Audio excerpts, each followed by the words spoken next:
Meghalaya beckons tourists and visitors to experience the magic of culinary landscape and vibrant cultural heritage.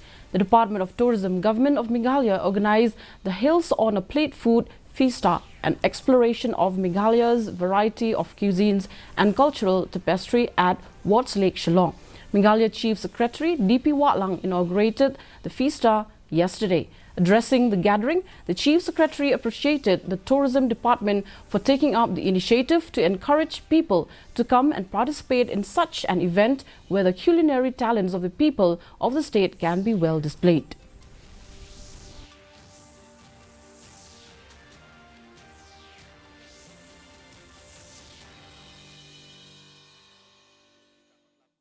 Richness of Meghalaya's food culture, let us commit to supporting local farmers, to embracing slow and organic food, and to preserving the culinary heritage of this beautiful region.